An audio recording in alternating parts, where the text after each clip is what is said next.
Hello, thanks for tuning in. Today I want to talk about the stock market. Let's just talk a bit about the stock market. So what is the stock market? What exactly is the stock market or the stock exchange? So simply put, very simply put, it's a market, and a market basically is the place where people buy or sell things. And so in this case, we're talking about a market where people buy stocks, where people sell stocks. So it's the stock market is a market where people trade stocks. So people who are interested in investing in a company would exchange money in order to gain ownership participation, to become part of the ownership of that company. And so that's what the stock market is about. Someone, you see a company, you want to invest in it, and you want to be part of the owners of that company so that you can participate or benefit from the profits that that company generates when it performs well. And so that's what the stock market is about. It's a place where you can buy and sell shares. And like in any other regular market where you can buy brand new stuff or you can buy second-hand stuff, the stock market also operates like that. So you have what we call the primary market and the secondary market. You can call it the primary stock market or the secondary stock market, and I'll explain these two very, very quickly. So the primary market basically is where new issues are sold, and I'll explain this using this very simple analogy. Take, for instance, a company, any company, let's say Google, for instance.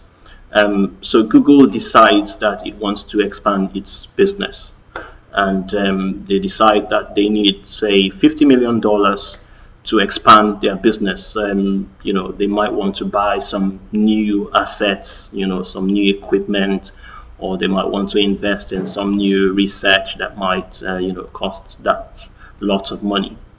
And so yeah, they decide to raise $50 million to do that. Now, there's a number of options open to Google to raise that money. They can go to a bank, their bank, and ask for a bank loan or bank facility.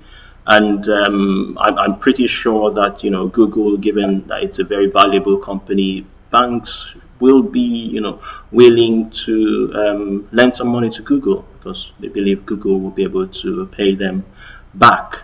And but in this case, for whatever reason, maybe the cost of borrowing might be high or whatever reason, Google decides that, what, we don't want to take a loan from the bank. Instead, what we're going to do, we're going to go public. So they come to the public and say to the public, right, hello public, we need to raise $50 million, and in exchange for that, if you give us some money, in exchange for that, we'll give you, ownership interest, which is what we call shares.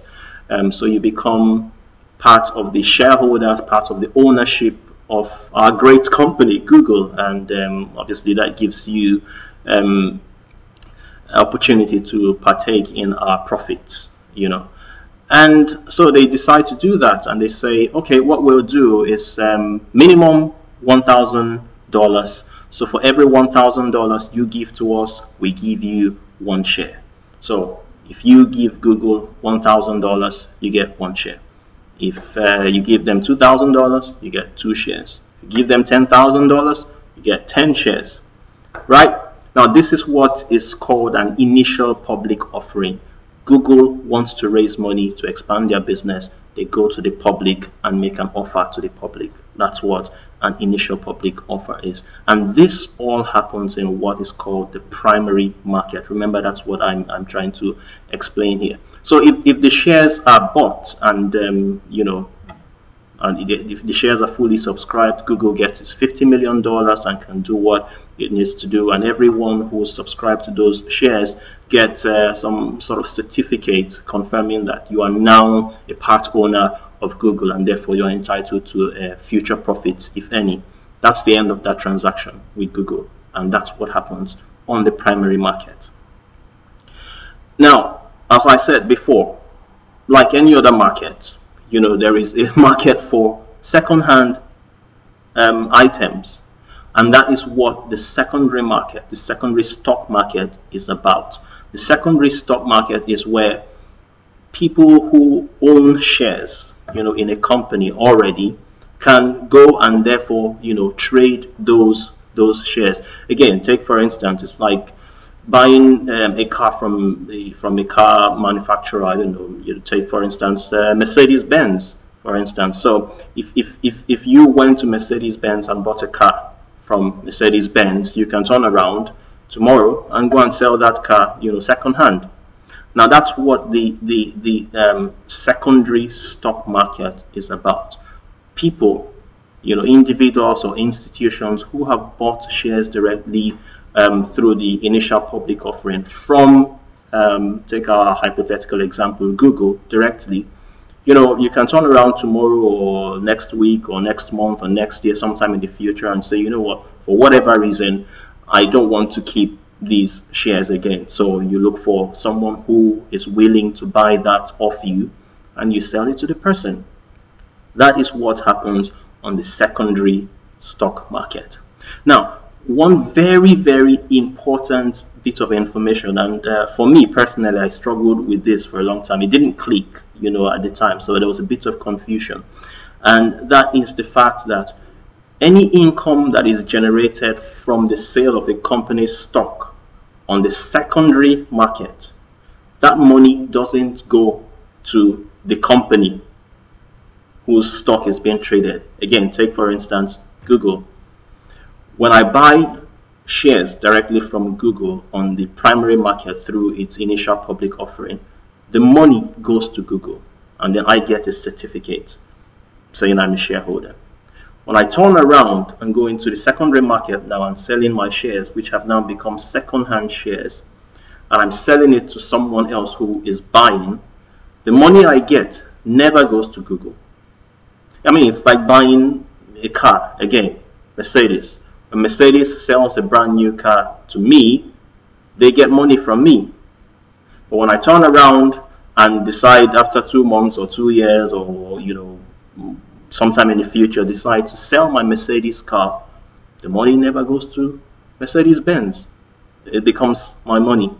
It's a very simple bit of information, but you'll be amazed how we can miss that sometimes in the midst of all of the, sometimes you have a lot to take in and it all sounds theoretical, and it can be a bit, challenging to deal with. So there's a lot to talk about the stock market, and probably I will just pause here and let you, reflect on the things that I've talked about.